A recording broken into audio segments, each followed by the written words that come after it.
still for people who were considered free and European. But if you were enslaved, an indigenous person or an African person, that characteristic of freedom is no longer there. So they went about baptizing indigenous people, converting African people, and they could baptize them, but what this law said is you will be baptized and made Christian, but you will not be free. Does that make sense? So how many of you understand that anti-blackness sits at the heart of white morality?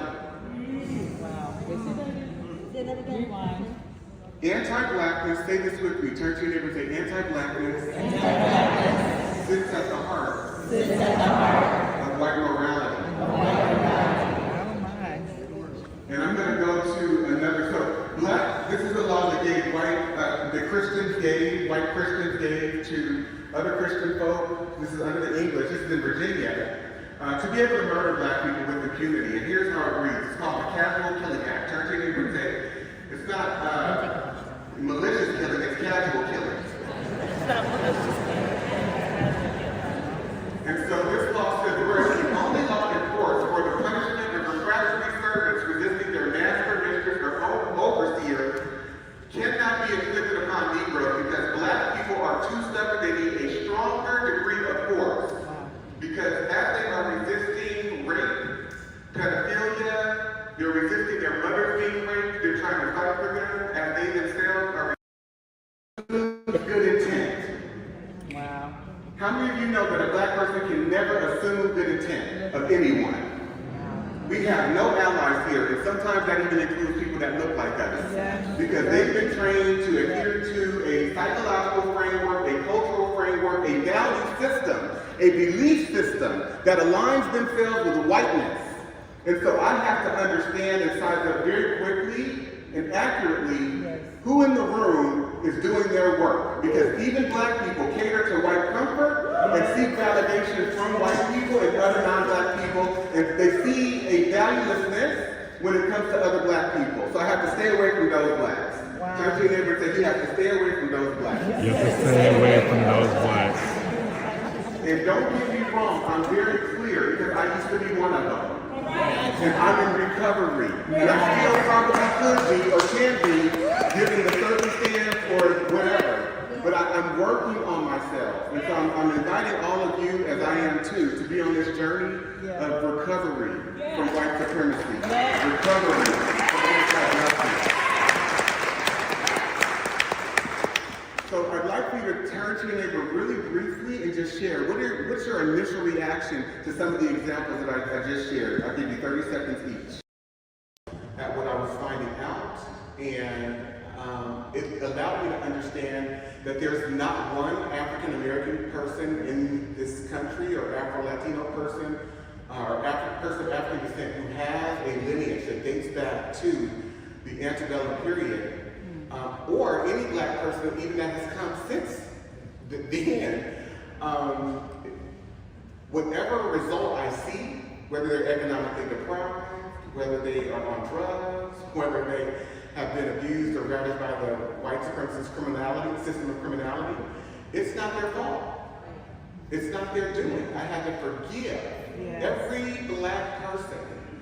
And the reason I say that, if you were to join the fellowship, you will see. I'm sharing examples with you, but I have over 20,000 of these legal examples. 20,000. And when you do a chronological trek into the present, it becomes very clear the things that have been happening. Target phenotypically Afro-Indigenous people, African people, and African black people who are here in the colony. How many of you get this? This is very nuanced, and it's important that we racialize always, understanding that racism in America is a color caste system. Turn to your neighbor and say it is a color caste system.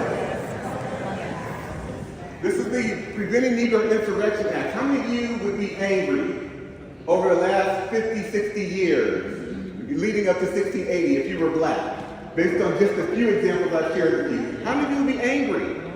And so black people start to organize, Angolans and others that they're bringing in from the western strip of Africa, And so they implement this Preventing Negro Insurrections Act. And here's what they say. Whereas the frequent meeting of considerable numbers of Negro slaves under pretense of feasts and burials is judged of dangerous consequence. We don't want them eating breakfast, lunch, or dinner. We don't want them attending funerals because they are attempting to organize and resist. How many of you see this? Wow. Okay. Be it enacted by the King's most excellent majesty, by and with the consent of the General Assembly, and it is hereby enacted by the authority aforesaid, that from and after the publication of this law, it shall not be lawful for any Negro or other slave. I'm going to repeat that. For any Negro. Turn to your neighbor and say, we are not just talking about those who were enslaved. We are talking about all Negroes. And so the institutionality, the cultural fabric, the cultural psychology, and the legality of America and all of its institutions are inherently anti-black. This has less to do with slavery and the institution of enslavement than it does anti-blackness. Does that make sense? Yes. And I'm going to break this down just a little bit more. So, we're this gentleman right here, by the name of Marcel Walker. Please. And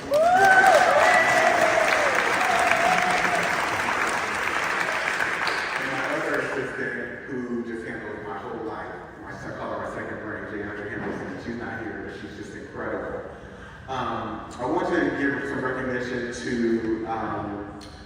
Dr. Marcus Campbell and Dr. Pat Savage, who are here.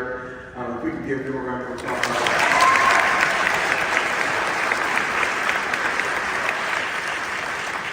Some incredible work with some deep work, and as well as Katie. Katie's here, and where's Kelly? I saw Kelly here too. You both want to stand. Oh, there you go. These two white women took the fellowship. I think Kelly, you took it once, and then you're back again. So she's taking it a second time, and we've just been building community and healing and together, transforming together. So thank you all.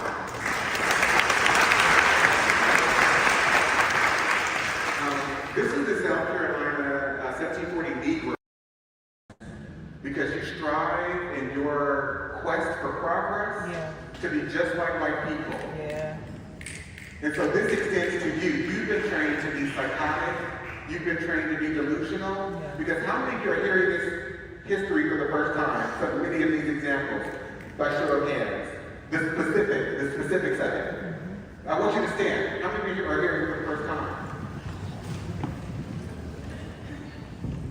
And I would venture to say everyone in this room is, in terms of the specific examples. I'm sure you can have my presentation.